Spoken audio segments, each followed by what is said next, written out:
my first 2 weeks, I didn't do great at all. My first month, I sucked. It was terrible. So the first 30 days, yeah. you sucked, but you didn't give up. No, I didn't give up. Well, I didn't give myself an option. Right. I didn't give myself an option. I walked away from my other company, resigned my position there. This was it. I was starting a new career. I didn't have any choice. I had a wife, 2 kids at home. I didn't give myself an out. I didn't keep 1 foot over here and 1 foot over here and tiptoe and try this. This was going to work. And in order for it to work, I had to give it everything.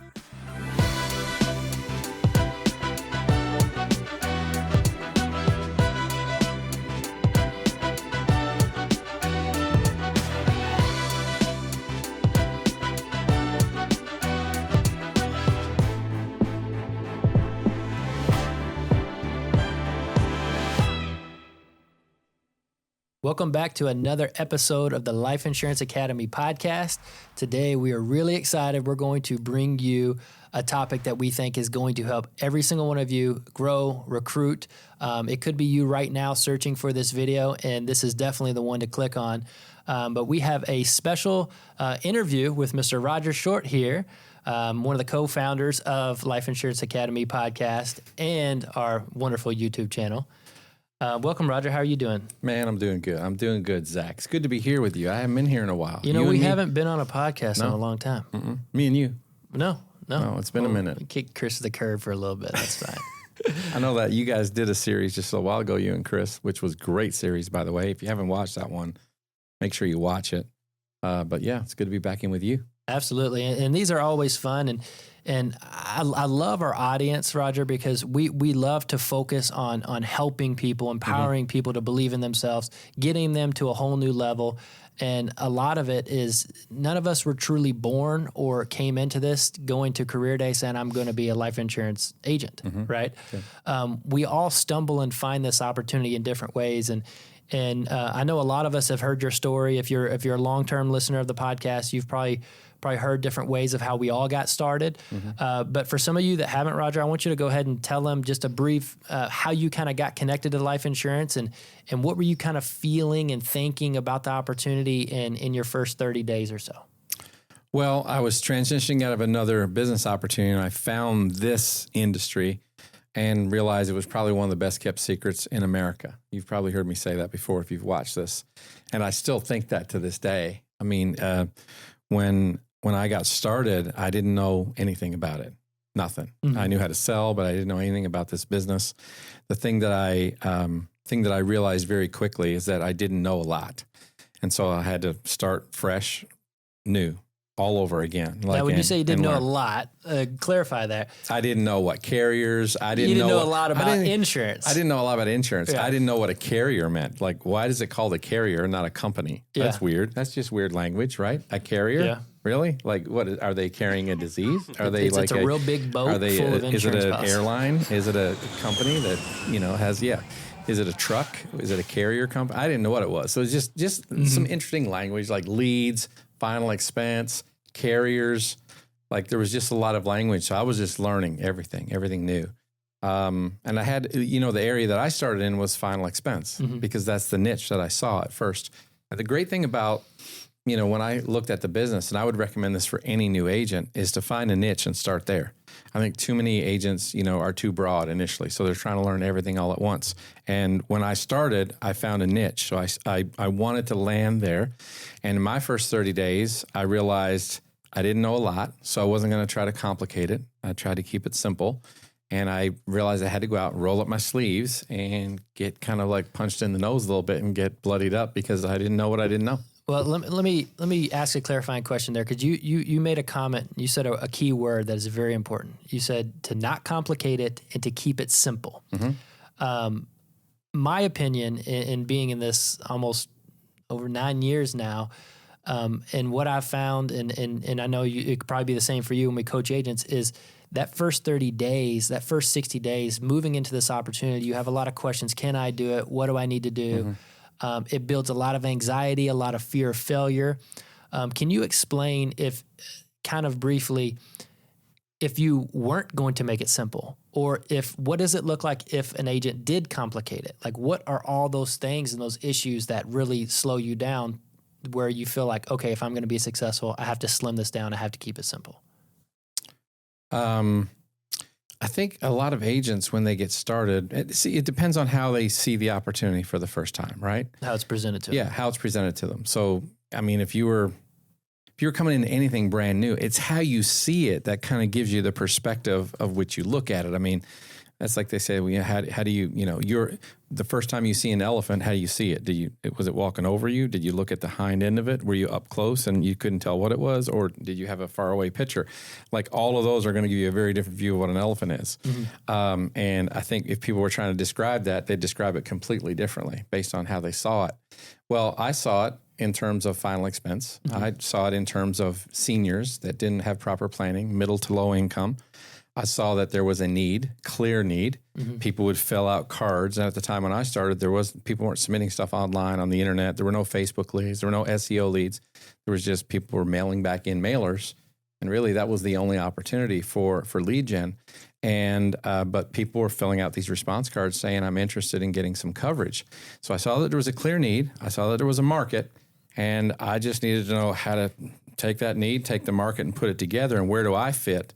So then I had to figure out how these carriers, these life insurance companies worked, how their products worked, and try to deliver that. So when I looked at all the things that I could be doing, I really said, Roger, you can't learn all of this in a day. So focus on 2 or 3 things, mm-hmm. Get leads, get a couple of companies, and go see people. So you've seen the opportunity, you've seen mm-hmm. a problem, mm-hmm. and you found a simple way to get in front of the people, a simple way to walk the clients through the process, and then boom, and then it's rinse and repeat. Yeah, well, and then from there, of course, you start to get into a little bit of a cadence, right? Mm-hmm. A little bit of a pattern. You go, okay, I need this, and then you kind of tweak and add as you go, but you don't try to overcomplicate it. I think a lot of new agents, when they start, they may see it from a guy who's high tech and they're just doing telesales, or they're just doing Zoom, mm-hmm. or they're doing, high value case IULs. Yeah. Or they're doing cash value whole life policies, and they're talking about MEC limits in the policy, and like, it can be very overwhelming, man. Exactly. So that brings me to kind of to ask it this way. You obviously, when you got started, you started in final expense. It's a very simple process. You learned how to do that. You didn't want to be overwhelmed. You looked at it as a one small step at a time. Obviously, with your skill set, you know how to look at and help people with retirement plans, with IULs, with annuities, with mortgage protection, with face-to-face, with telesales. Yeah. Correct. But let's say you're listening to this and you're growing an agency, mm-hmm. right, in the first 30 days. I know for a fact that you're not doing this, but you wouldn't want to recruit an agent and try to teach them at your level of insurance now and all those opportunities. I think that's kind of a mistake that's kind of happening. Yeah. Is making it sound so amazing and look at all your skill set, but you're overwhelming and scaring a lot of your new people. Yeah. And if you're watching this as a new life insurance agent, if you clicked on this video because it's about maybe your first 30 days in the business or how to start, like I would say, no matter how you see this or how the business is presented to you, you got to simplify it for you, and you got to get started somewhere in a niche, in an area. Mm-hmm. You can't, if you try to learn all of it all at once, you have a high likelihood of failure because it's too much. Like, so the thing about this business, Zach, is you need to make money, right? Mm-hmm. To be able to continue. And if you're coming in on the independent side and you don't have a base salary, you don't have an income, like the pressure is on you to perform and make money early, quickly. Mm-hmm. It's not like saying, okay, I've given myself 4 years to go to college, and after 4 years of training, day in, day out for 4 years, however many semesters are that you're going to, whether you're doing summer school, winter programs, 2 semesters each traditional year, and all the other things that go with it, internships, all those other things. And now you come out, now you're applying for your first job and you have 4 years of experience. Now you're trying to make money. Right. In this business, you jump in and you're hoping to make money in the first couple of weeks. So you give yourself very little grace. Mm-hmm. You give yourself very little runway. You don't have a lot of runway because you got to make money. Well, if you got to make money and you try to do too much at once, or you try to know too much at once, it's like a recipe for failure. Mm-hmm. So I would say the first things that you have to do is you have to master like 3 or 4. Well, let's back it up. You have to identify a market niche. Whether that's going to be home mortgage protection for new homeowners, or maybe you're talking about a tax-free strategy for new people if that's where you're starting, or final expense, simplified issue, final expense, like start there, like identify a niche. And then secondly, I would say the thing you have to do is to identify 3 or 4 companies, life insurance companies / carriers that are going to offer products in that market niche and learn everything about them that you can. You don't need 22. Yeah, so that's the new trend now is to get everyone. Oh, yeah. And, that can create a paralysis by analysis of getting overwhelmed that I can't go out until I know all these carriers front and back. I can't go out until I'm comfortable selling these policies. So the truth is you're probably not going to be comfortable until you actually do. Yeah. But looking back when you got started, what was your result to your approach, in your first 3 to 6 months, like when you were getting rolling? What was your mindset? What was your approach? How did you operate in that? Okay. So again, let's back up to how I launched. I got 3 carriers, 3 life insurance companies. At the time, it was Presidential Life for a guaranteed issue. I had United Home Life for a final expense product. They had a great graded plan. If you don't know what that is, look it up, read the apps and figure out what it is. And then I had American Amicable Life because they had a full suite of products and they had 3 plans on 1 application. And that was it. Those are the only 3 I had. And then I got where I invested in some leads, invested in mail, direct mail to get some lead flow going. I started out with used day-old leads initially, like aged leads. And then, but I got into a commitment to invest regularly into a lead flow so that I had fresh leads coming in every week, about 20 to 25 leads a week that were coming in. So once I had that process going, I now didn't have to worry about who I was going to call because they were on the leads. I didn't have to worry about where I was going to show up. All I had to do was route them in my GPS and show up. I didn't even have to call them if I didn't want to. I could just show up and door knock them. That's where you hear this door knocking from, but we're actually calling on people who requested information. And then the only other thing I needed to know was, how do I write this application? How do I write the application? So in order to do that, I had to have a presentation. So I customized a presentation. And basically the presentation that I saw presented was right out of the American Amicable brochure. That was literally the presentation that I saw. And it was pretty basic, didn't cover a lot, but it was enough to have conversations with people. And that led to me seeing how to write apps. And so then I dug in on that. I started in that. Once I got rolling, I added 1 more carrier. My company was Foresters Financial. And then I was up to speed. So I had 4 carriers total. And then come January, I said, okay, because I started late in the fall. But now January is my first full year, and I hit the ground running. By May, the 3rd week of May or 4th week of May, I was running for a trip with Foresters because they offered one of those all-inclusive trips if you qualify. I was running for a trip, and at the end of May, I had written $137,400 in production between January and the end of May. Yeah. One thing I think it's important to note here, and I wanted to ask you about, is you just kind of gave a rundown of what you did in the timeline of over almost 6 months there, right? And one thing that I noticed is it was the same process. And so many agents nowadays, I'm not sure like where you got the belief and confidence in your process of doing that with a presentation, with running the leads and doing it again and getting better. A lot of agents nowadays, if they don't have instant success, they pivot and move to a completely different type of sales. Oh, I'm going to go to telesales over here. Oh, I'm going to those leads were garbage. I'm going to do those leads. Or, hey, I'm going to try to sell it this way.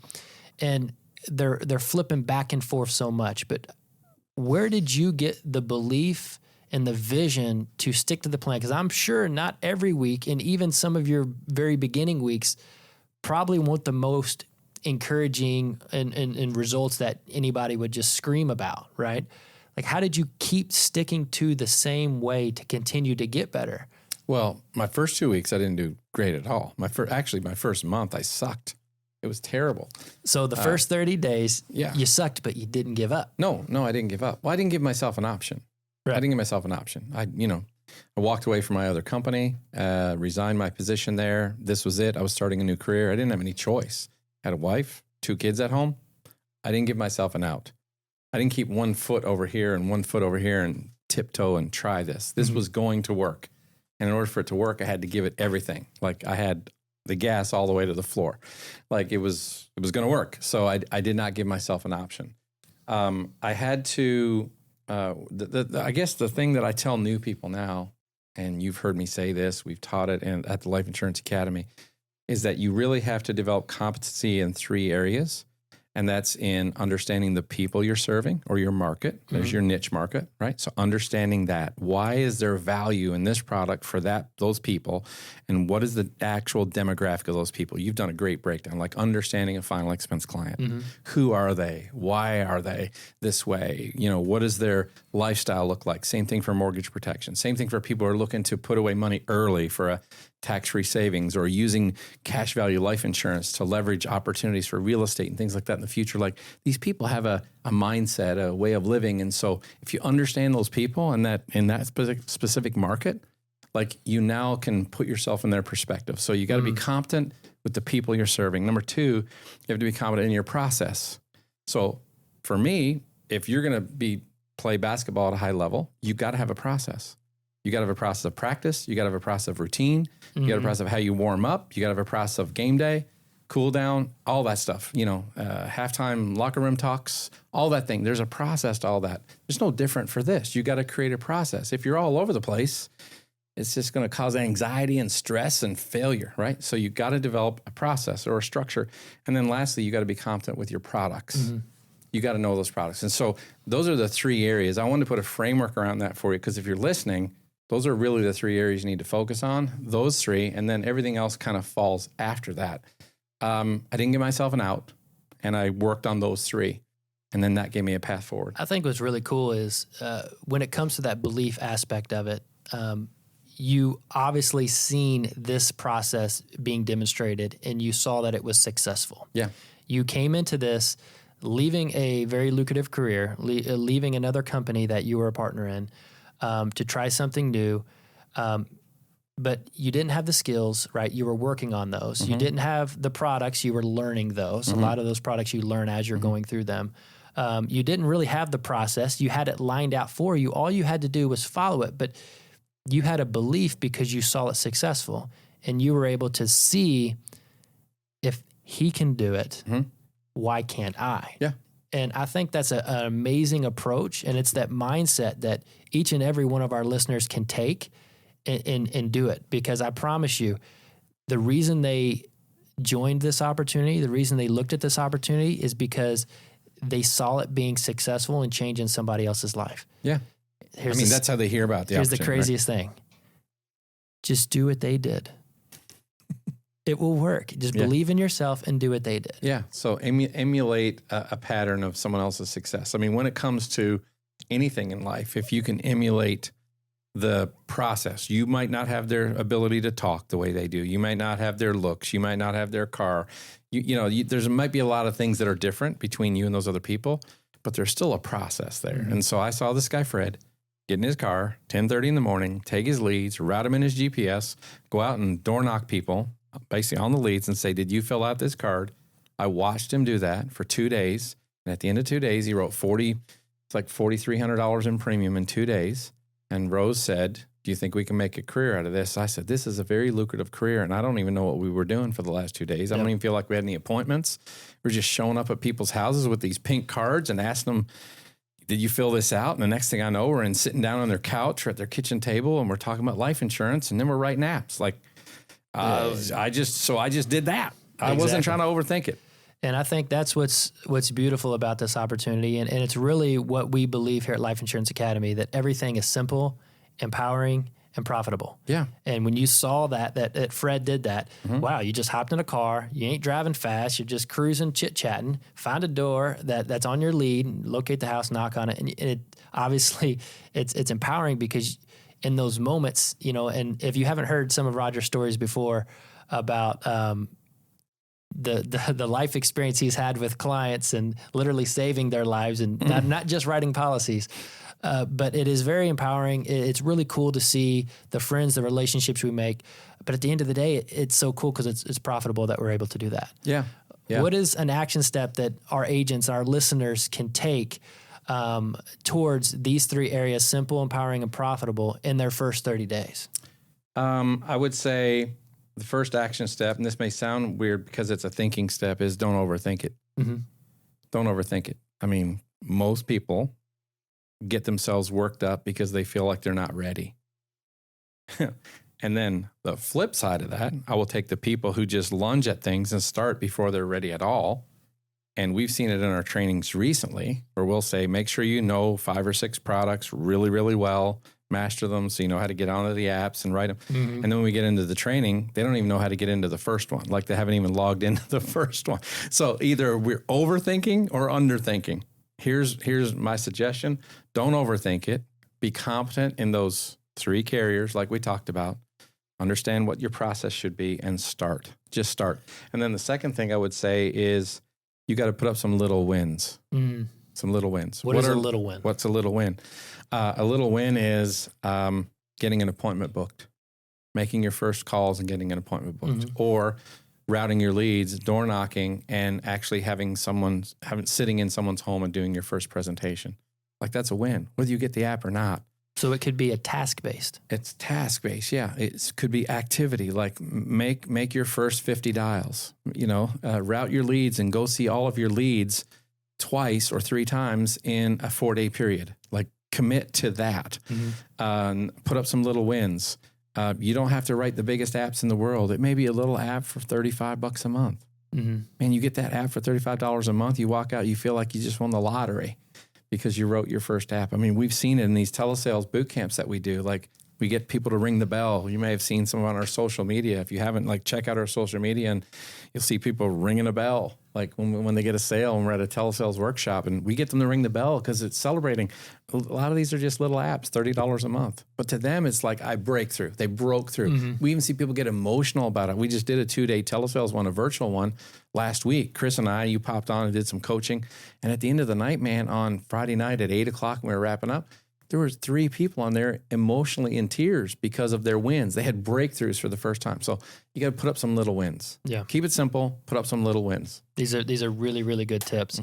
And they're easy. And the thing is a lot of our listeners, they already know these things, right? But it hits different when you have, when you can have coaches or mentors, and we feel like we're everybody's mentor, even if we haven't met them yet. Yeah. And that's what we love, what we're doing. But let's say you have a new agent that's coming on the first 30 days. They're checking out the podcast, which is win number 1, because that will help. I can't tell you how many, Roger, how many comments we've got from agents that literally have increased their production, or literally we've been like their only training source since they started Win Independent. But if they don't have somebody brand new that they can just duplicate and buy the same leads and do the same presentation that they have, what are some of the different ways that they can get in front of their clients when it comes to prospects or lead options? If they don't have a way right now, and maybe they're wanting to get in life insurance, but they're only kind of doing a post every now and then or warm market. Yeah, I would say, today versus when I started, there's all kinds of ways to generate leads. Number 1, obviously you can generate leads through your referral market, people that you know. But typically what I found is that those are some of the hardest people to see and sell, because you're getting like pity sits. Like they're sitting with you because they know you. They don't really want to sit with you. You don't really have their trust because you used to do this other thing. Now you're doing life insurance, and now they feel obligated to see you. But you can get some wins there, and some people will go with you and help you, work through that. Like we had Sid James on, I think a week or so ago on the podcast from Missouri. And he said, there was family and friends who didn't have life insurance, and he started calling on them, and he started sitting with them, and they were gracious enough to allow him to work through the process to get them covered. Like you can start like that. So if you don't have the funds to invest in leads, do that. Secondly, there's companies that you can work with that will actually do lead generation for you. I have too many new agents trying to generate their own leads online. What about generating your own leads? I mean, we had this question last week in that training. How do you feel about doing self-generated leads? And well, that's a separate career. It's called marketing, and 100%. That's not selling life insurance. Now you're actually becoming a lead generator. Well, if you can do it for life insurance, you can do it for pretty much anything, but that's an entirely different skill set. Why would you bog yourself down trying to learn 2 brand new skill sets while you're trying to focus on one? That's not keeping things simple. You can actually make more money by investing in leads and spending your time sitting with prospects. Correct. Yeah. So how do you see more people and stop spending time trying to find more people? So work with a lead company, and there's great lead companies out there. We work with a bunch of them. You can use Secure Agent Marketing. They have great leads right now. You can call them up. they'll hook you up. You can Game Changer Leads is another great source for digital lead generation, for face-to-face, and for over-the-phone sales. You can do local or statewide. There's another company called All Web Leads that will do a variety of different types of leads. They'll even do call transfers, which is a little more tricky. Don't recommend call transfers if you're a brand new person, because that's a slightly advanced skill set to take that on. But there's companies out there that you can use to source leads from, source them out, look at the options, but preferably talk to somebody who's used their leads before. Find a mentor or somebody using their leads and find out about how to best use them. And if you need help with that, you reach out to us. And by the way, we're not sponsored by any of these lead companies here. No, we are not. Another exciting news, a little plug just out of the blue, that Life Insurance Academy is going to be offering their own lead platform website. So yes, we would like to add that in here a little bit, because I think that's really cool. It's something that we're going on, because Roger, our whole philosophy is to help our agents, and leads is a huge topic that we get questions on all the time. And what we want to do is we want to take the best lead opportunities that we have found, that we work actively, that we know people are having success, and we want to put them in one place, because I know that is a huge question, especially if you're starting insurance in your first 30 days. How do I get in front of people? Where do I come to leads? We just want to make it simple for you guys, empowering and profitable, put it all in one space for you. So be on the lookout for that. So yeah, we get those questions all the time. Life Insurance Academy Leads is coming. Yeah, we're going to put together a portal so that you can just go there and source your information there. So that's a great way you can get in front of people in your first 30 days. So we're walking through, we've talked through our mindset. We talked through keeping things simple. We've talked through following a process, and you know, obviously if you have a mentor, that helps. You can borrow some of their belief system inside of that. We talked about just keeping things really simple, empowering, and profitable, because we know in this independent space, you literally have to have those little wins. You have to make money up front, because that funds your next month, that funds your next leads. Yeah. We believe everybody can be really good at this. You just need a little bit of time, and you need a little bit of hustle and money to survive, to get good. We know that for sure.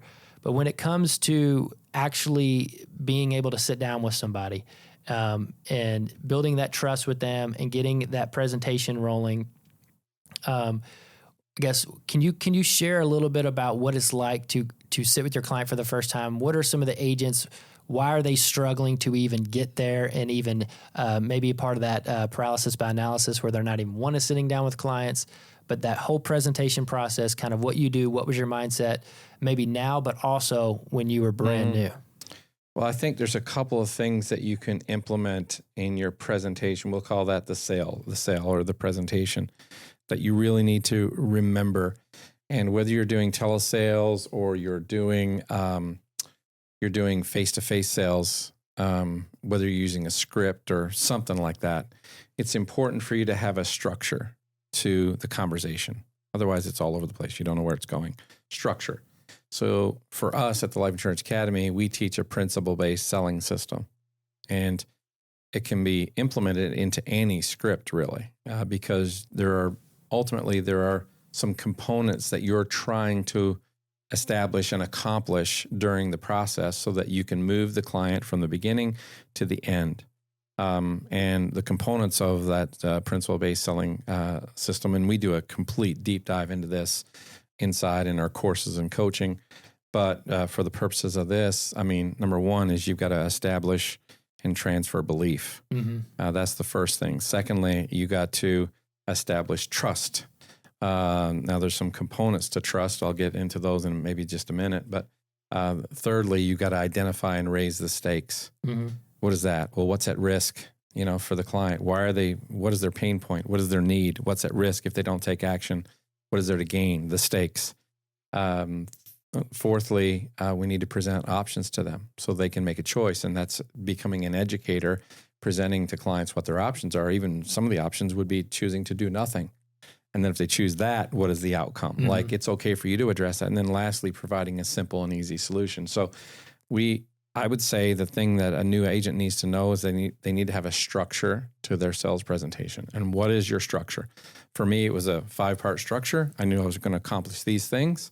And then my talking points were in the middle of that. So even if I got all the words wrong, I still knew I was accomplishing it because I was anchoring these 5 things. You came from a sales career. You sold advertising and marketing to companies, businesses, owners all the time. Weren't you good enough to just go to homes and just talk to them? Maybe. The answer to that would be maybe. But even in that business, we still had a 5-part selling process because it's universal. Right. Like these principles are universal. You have to, number one, believe in what you're doing. You have to establish trust, right? You have to address what the pain point is, have a conversation about that, talk about how to solve it and what they do if they don't take action, present the solution or present options, and then provide them an easy solution. I mean, this is sales 101, but it's broken down. Can be applied to literally everything in life, and it promotes active listening. And I do want to clarify this because I know we talked about this with new agents because I'm a big believer in the presentation. Obviously, you know that.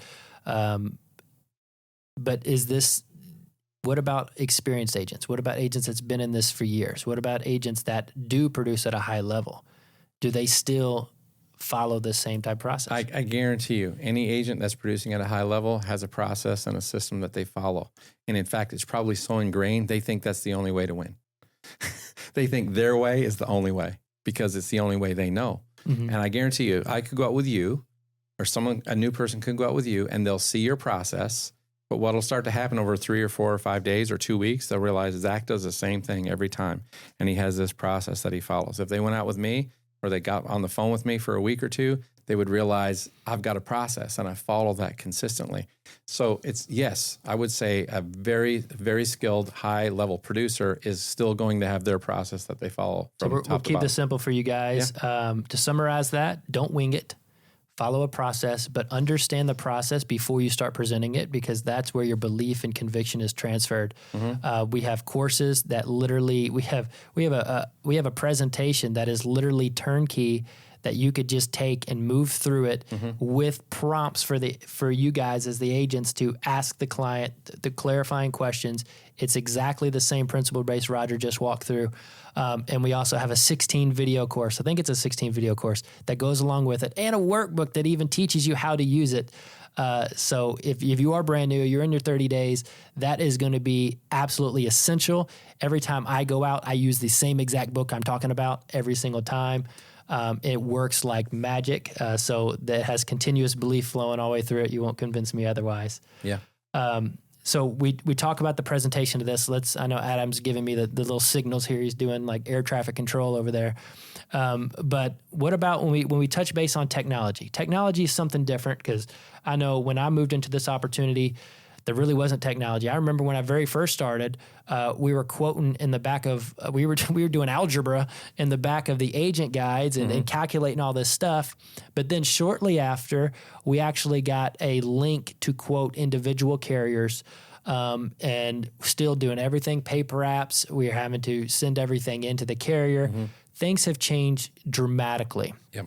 Now, starting from where we started. And I feel like dinosaurs now, which is weird. But starting from where we started when it comes to technology to now, what is available to make it easier? But I want you I want to get your opinion on what do you think is actually necessary to get started? Because there's a difference between I have to have this to get started to be successful and what can help me be more efficient. Yeah, I would say, well, number one, those agent guides, the paper agent guides, man, they're still gold. So if you think, hey, I'm just a tech guy, I'm just doing everything virtually or over the phone, and you're just going to look at everything, like there's something to having actually a booklet that you can quickly flip to and look at what that medication is, or look to what that impairment is, or look to see how American Amicable is going to treat it if they've got these 2 prescriptions and how they impact an underwriting decision. Like there's a simple book. American Amicable has a great one. Forrester's, probably these are 2 of the best agent guides in the industry for simplified issue final expense, particularly if that's the market you're in. That's where I started, man. Those 2 were gold. They were like, I made sure I had copies of those all the time.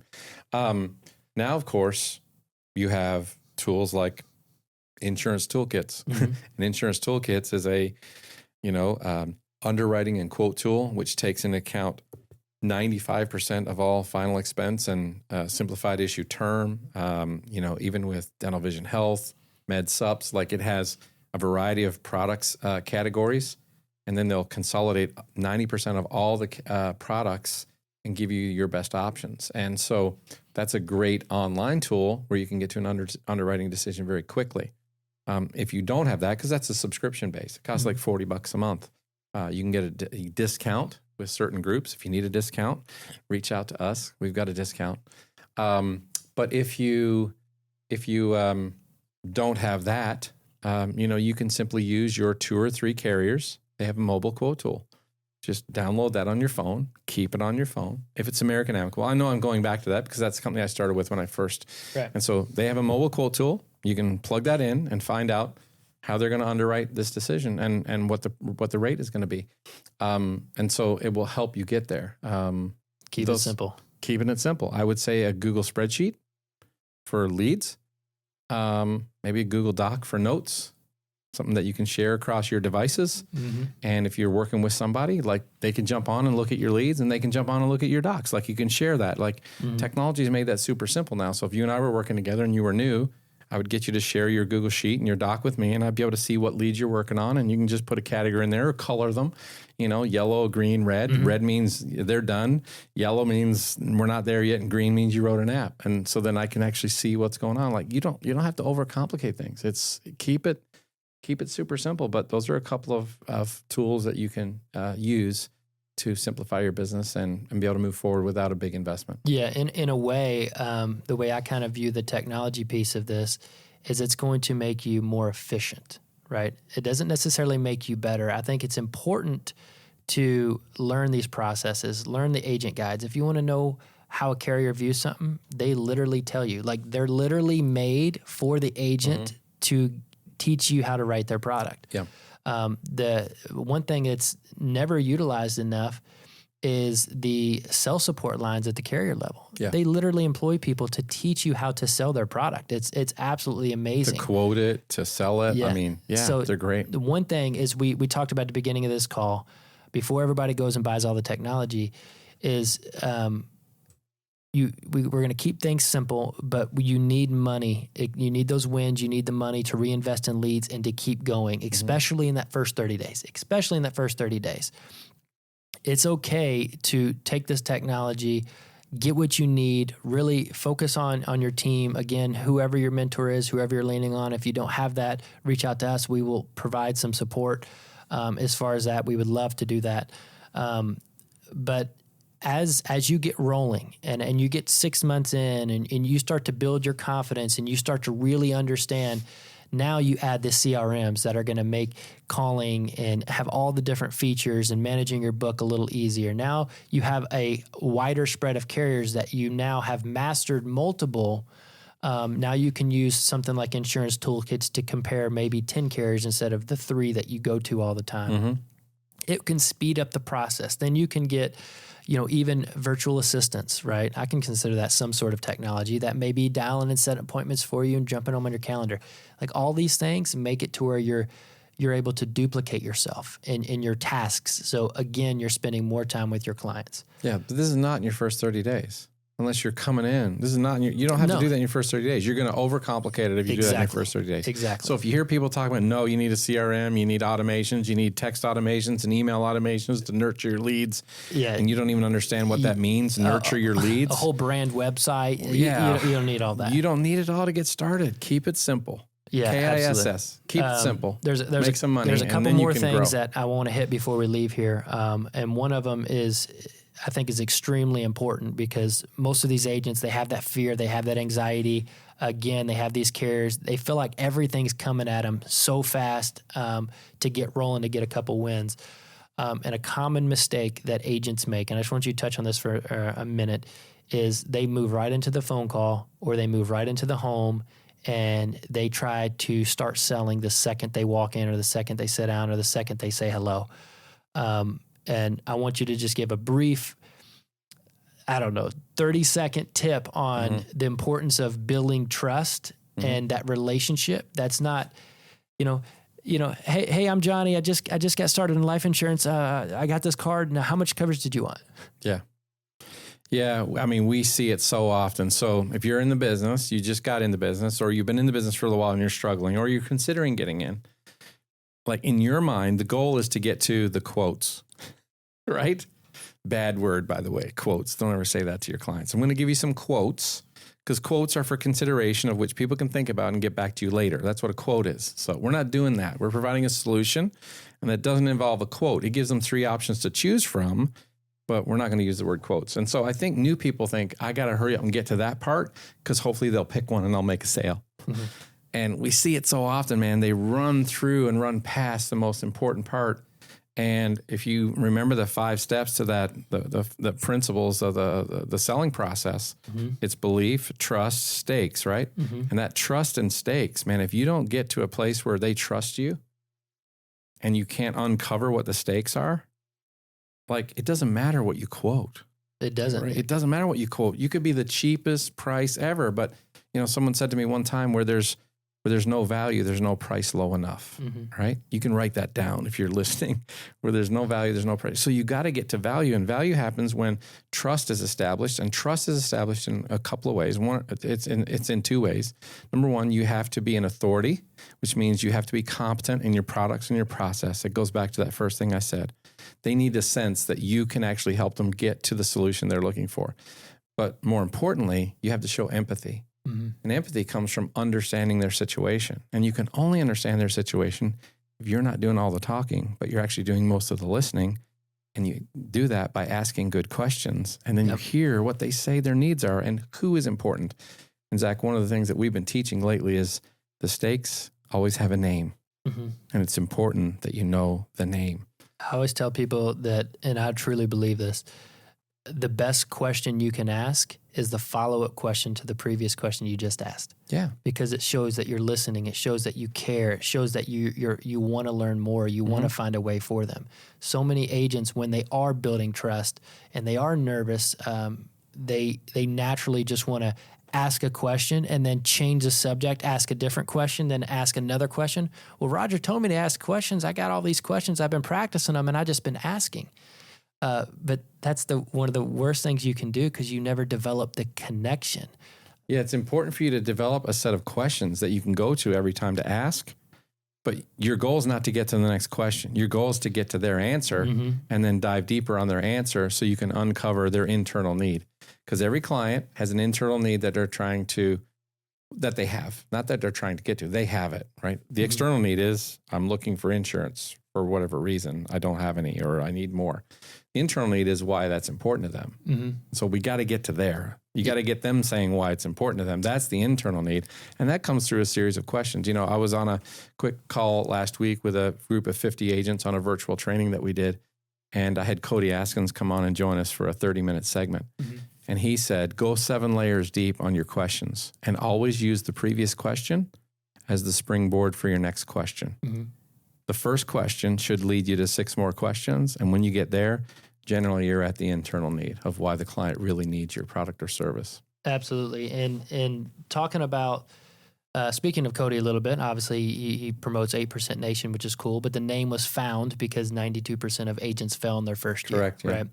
Right. One of the main reasons, and I would love to know the percentage, which I don't really know it, but the percentage of that fall off in their first 30 to 60 days. Mm-hmm. For once, because this podcast hasn't been released yet. But for 2, a lot of it is everything we talked about, on this podcast.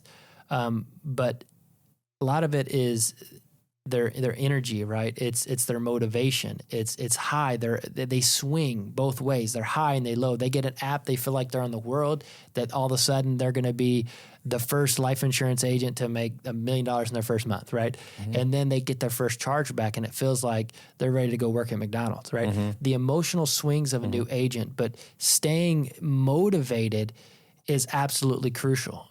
So, how did you stay motivated? And part of it is, you didn't have a choice, right? Like forcing function is a huge aspect of this. That was the same for me as well. But how would you recommend somebody in different situations coming into this? Maybe somebody, this is their 3rd career and they want it to be their final. Maybe this is somebody coming out of college that's looking for an opportunity. How would you recommend they stay motivated, not just in their first 30 days, because that's crucial, but where me and you both know they take a dip, which is typically after 3 months to 6 months. And that seems to be an issue. You have to find a tribe of people that are running in your direction that are going to help keep you accountable. And they may be actually going on the same process you are. They may be new just like you. But man, if you can align with those people and you get in there and fight together, it's amazing to see what happens, because you start to develop a community, a tribe of people that got your back, and you feel like you got their back, and now you're accomplishing something together. Like, I believe we were put on this planet for community, not to excel in isolation, right? Some people are loners, and I get that. Some people work really good on tasks and projects. But for the most part, if you think about the things we really value in life, it's our relationships. Some people, that's a small group. Other people, that's a larger group. But we thrive in communities. Community. Success happens in community. We say failure happens in isolation. And so you have to find a tribe. And if that tribe is moving in the same direction, like, plug into them regularly. Do not disconnect. It's like unplugging man from a power source. I'm going to plug back in again next week. It doesn't work. Like, you got to keep it plugged in. Like, if you don't charge up your Apple Watch, you can't put it on the next day and it's running. It's got to be connected to a source, right? Every night when you go to bed, it's got to go on the charger.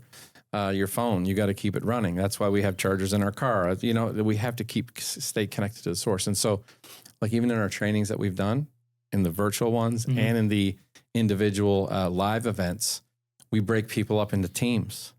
And so there may be 50 people in a virtual. We break them into teams of 6 to 8. And you saw that, right? You jumped in on Friday into one of those. What was the name of the group that we put you in? I was in about 5 or 6 different groups. The first one, was it the Mavericks? Titans. Titans. We put you in a group called the Titans. And you're like, I'm just starting to get to know them. I want to hang in here now. Even you felt like you had a little connection to that tribe. You didn't want to move on too quick because you were just getting to know who they were, what they were trying to accomplish. So you wanted to stay there and help them. It's the same way, right? So if you're out there and you're trying to get started in this business, get connected to a group. Find a tribe. They'll help keep you accountable. Without it, your opportunity for failure is about 92%. Absolutely. And I will tell you guys, this podcast has been amazing. It's already an instant classic. If you don't have a tribe, we'd like to invite you to join ours. This is all, spruced out of just helping agents, doing the right thing, providing insurance solutions, no matter what team you're on, what IMO, it doesn't matter. We are a tribe here of difference makers, and we invite you to be the same. We have coaching calls, we have courses, we do these live training events on every different type of content you can think of. We have face-to-face training. We have telesales boot camp trainings, which are a lot of fun, a lot of energy. You can come ring the bell with us, anything you guys want. Thank you, Roger, for being on the podcast today. Is there any final words you want to give them? This is the last motivation for the first 30 days. All I got to say is you have to believe in yourself long enough and with enough consistency to your discipline, that component right there to get you through that first 60 to 90 days. And if you'll commit to that, find a tribe, keep your process simple, you can make it, because this is one of the best industries you'll ever find. It can create financial independence for you. It can create the life you've always dreamed of, but you have to be committed to these simple fundamentals. If you do it, you'll win. Absolutely. And one last thing is we love feedback. We love comments. We love to interact. So if you guys have any comments of how this episode has maybe helped you, or maybe another episode has helped you, please reach out to us and let us know. In addition to that, if you have some content that may have helped you out in your first 30 days that maybe we didn't cover, that you think might be helpful for our community, please reach out to there as well, and let us know, because we're all about sharing. We're all about iron sharpening iron and sharpening our community. Our tribe is growing, and we definitely want you to be a part of it. We'll catch you guys in the next episode of the Life Insurance Academy podcast.